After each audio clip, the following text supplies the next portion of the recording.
Yes, Perfect. yes. Okay, hello, Kevin, and welcome back to the next phase of our podcast on the world in crisis. And I think regarding this world crisis, which we're going to address in so many different ways, one of your articles that you wrote recently is very interesting, and it's called On Mosaics. So we have it here up on the screen already. And I think it's extremely interesting because you're highlighting this difference in views between the East and the West. And this explains a lot of the misunderstandings and also the tensions that exist between East and West. So let's dive into it. It's called On Mosaics, and it's an article that you published in May, right? No, just 2 weeks ago, um, in June. Oh, it is. Sorry, it's May. Sorry. You're right. Okay, so yes, the title On Mosaics is a play on words.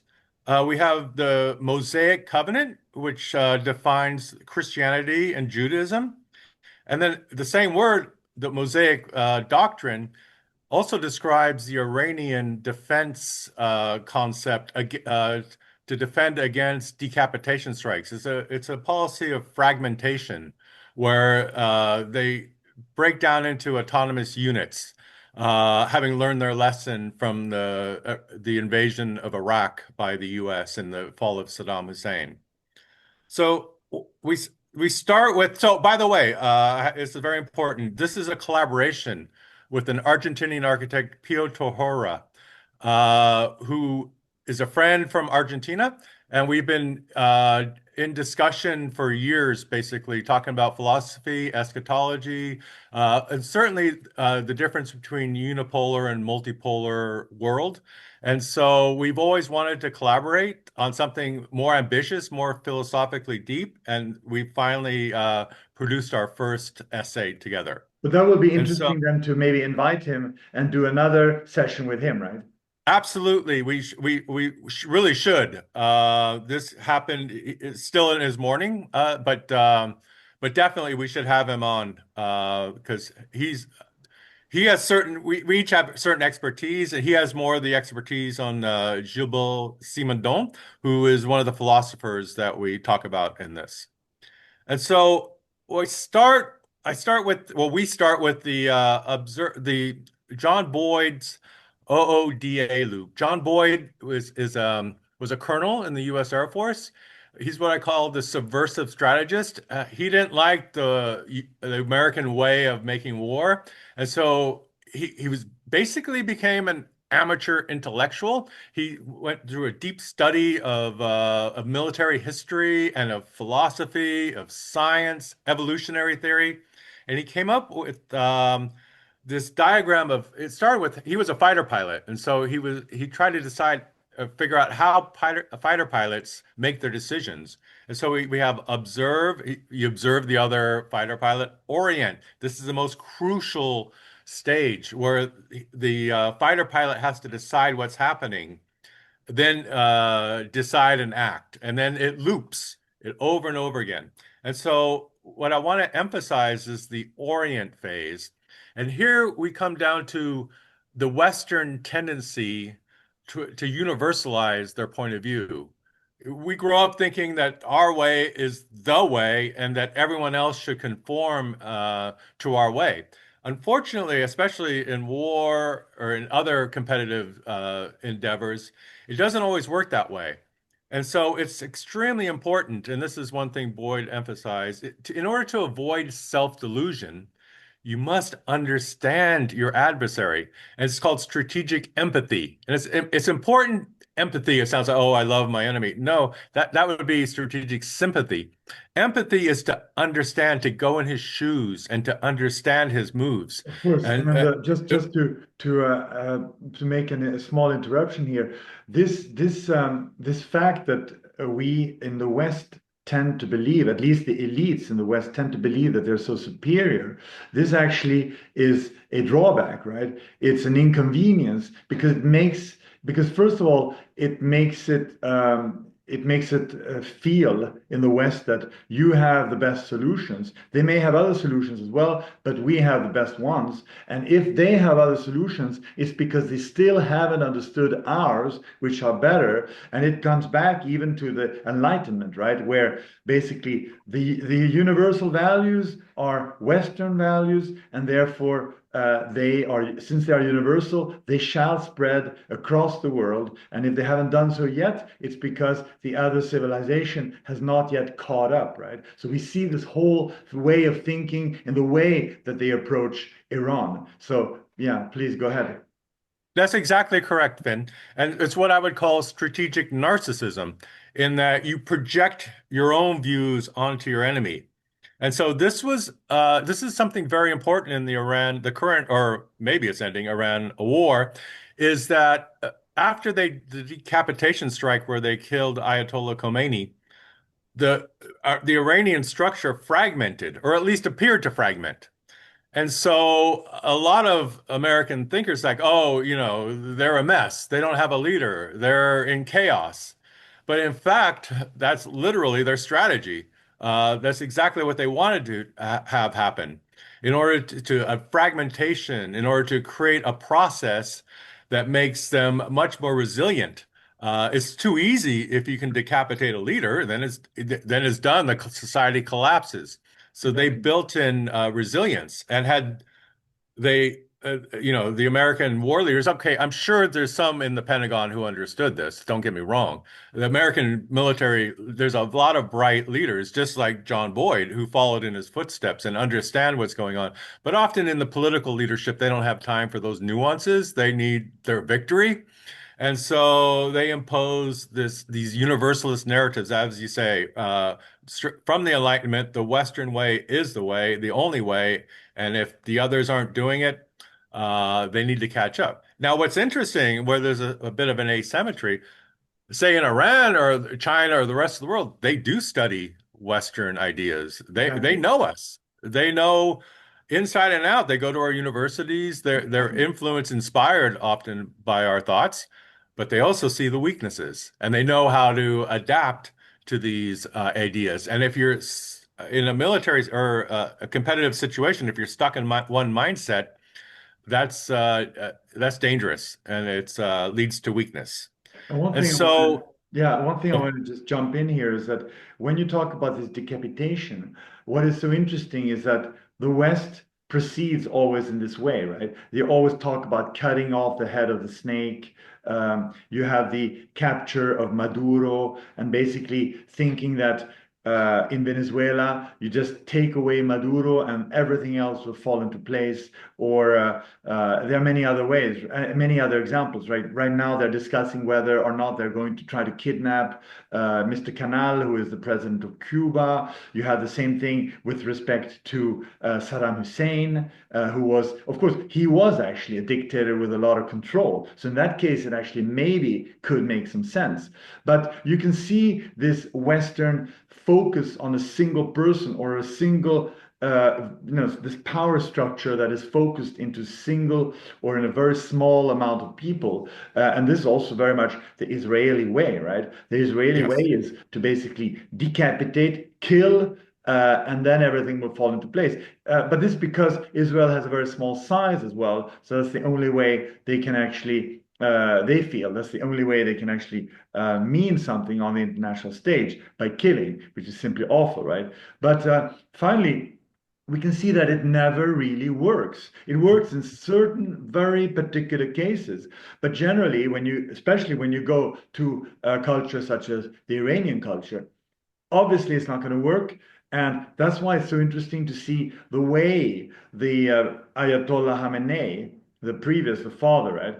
He did not avoid the risk. He knew that there was a risk for decapitation. He did not avoid that, not only because he knew that there was actually there was not it was not going to make the regime crumble, but not only that, it's because he knew that that would actually trigger actually symbolism and basically cultural identities in Iran, which you showed very well in your articles. You can speak a little bit about that, about the occultation. And then we come also to the aspect of transcendence and immanence, right, which is directly connected with that, and I think which completely escaped the Western minds.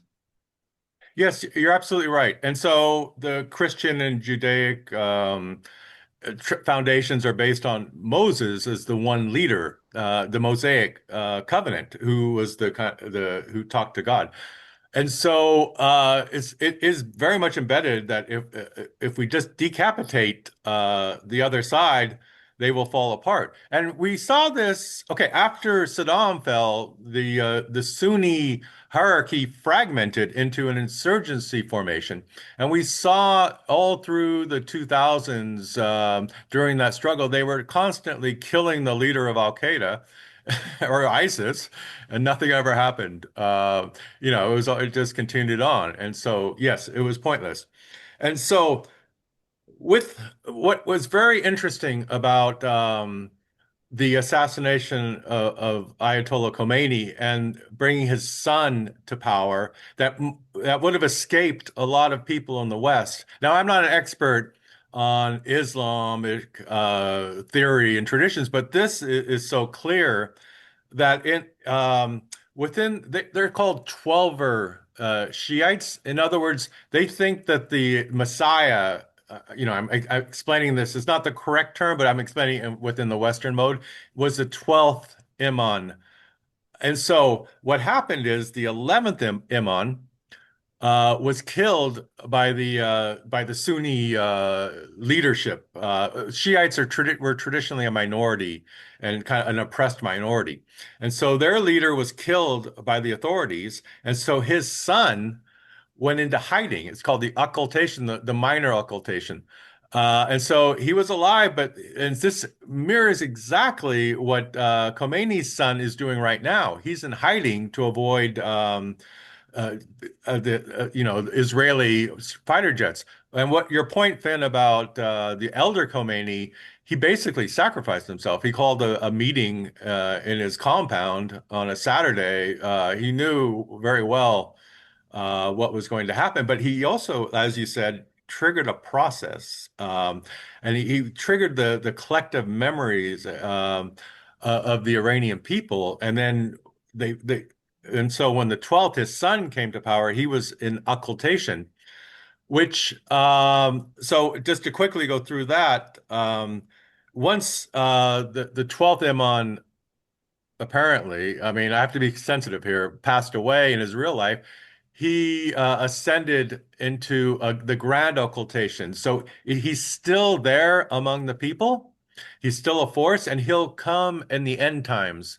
Once similar, not so different than the Christian or Judaic concepts of the end times. It's obviously there's distinctions and differences, but there'll be a point of great turbulation, like for example now, and that the Mahdi, he's called the 12th Imam, will return and bring justice to the world and end times, and so this, we may laugh at that or not take it too seriously, but this is very important for the people and for to create a cohesion among the people, despite the fact that the leadership goes down. And so there's a historic resonance here. And so here's the occultation where so he's hidden in this the image Yeah, of an but what is eclipse, which interesting is here is that it's not a full occultation, right? We call it this minor occultation, meaning like this eclipse where you can see the aura around the moon where well, the well sun is hidden. So you can actually see that there is something there, but you cannot see everything. You can not see most of it, but you basically can perceive that there is something there. And that's why it's so interesting that the Iranians today, they know and they see that there is that the son of Khamenei is there, Moshtaba Khamenei is there because he also communicates, but you cannot see him fully. You can only perceive some parts of him, just like the sun is eclipsed behind the moon, right? you're exactly correct. And it works for the major occultation is when it's more metaphysical. presumably he passed away, assuming he's human. And so, but his spirit still lived. And so there you see there, that works for both the minor while he was alive and the major after he passed away. His spirit is a little bit like the Holy Spirit in Christianity. He's always there. And so, so that brings us, interestingly enough, to the two kind of what I would call twin concepts of transcendence and immanence. Now, it's very important. These are not, transcendence is the beyond, beyond penetrating back into the here and now. Immanence is means it's within. It's within whatever the domain Yeah. is that we're So discussing. within a whole society or within a whole community of faith, for example, right? And Or transcendence you could, is something the which is domain can always be determined. These are very flexible terms. So, for example, with if you say Iran is one entity, America as a unipolar leader is transcendent in the sense that they attacked into Iran. They were from beyond and attacked in. And so, whereas the imminence then spread out more. But even within Iran, all political structures have a hierarchy. So they have forms of transcendence. In the Ayatollah, in the exactly. pre-war area, where he had power above, say, the common people. You can always make these frames like beyond and within. The frames can always change. It's a little bit like universalism and particularism, where it depends on where you set the frame as to what's universal and what's Yeah, but I particular. think it's a very interesting way, very interesting dichotomy or way of looking at, cultural and political aspects, not only religious aspects. So I think you have a very Absolutely. interesting point here. And actually, I developed this more for the United States in another article that we're going to review another time. But please go ahead. No, you're absolutely right. This applies to so many different areas. And to be honest, when Pio and I started discussing an article, we're both architects, and so we think abstractly in horizontals and verticals lines. And so transcendence is somewhat like a vertical line, and immanence is more like a horizontal line. This is like a way of abstracting, Of course. of understanding the world through schemas and diagrams. And so architects tend to do that. And so that really helped us. So basically, Um, would you say then that since the Ayatollah with Khomeini and then with Khamenei was really a lot about transcendence, would you say that with the decapitation of the Ayatollah Khamenei, actually the imminence in Iran became actually more dominant than it before? This activated goes immanence. back then, this Absolutely. goes back to this concept of mosaic structure of defense, which is basically spreading it throughout and within Iranian society, right? Yes. And that's exactly what happened. And one could argue, I mean, you need both. It's not like one's good, one's bad, but generally speaking, especially even in the West, we would prefer more immanence in the sense of that implies more democracy. I think you had made the point of the Bill of Rights, and the structure of America in the early times. There's definitely was transcendence, but it's always a combination of the two. But the people themselves will prefer immanence. No one wants a big tyrant above them. And also, that was part of that created some instability because the Iranian regime before the war, you know, had issues. And so, and one of them was too much transcendence. And so the attack, the decapitation actually helped the Iranian regime because it became more imminent. It combined with the people. And you could see this literally on the second day of the war when there were when the word came out that Khomeini was dead, that the people all came out and they weren't protesting anymore. They were celebrating and they were celebrating his life and getting behind the regime Yeah, you're and right. You're cohesing right. for the war effort. because they maybe the people basically understood this much more instinctively and culturally without having to make this kind of analysis and the conscious analysis that we are making. But I think it's important for us to make this kind of analysis. I suggest that we stop here because Okay. the video is already at a good size, and we'll continue with the rest of the article in another video. So thanks a lot, Kevin. You want to add some final words or thoughts? No, I think it's a good time to stop. And yes, I really enjoyed the process. Great. See you soon. See you Bye-bye. soon. Bye. Bye.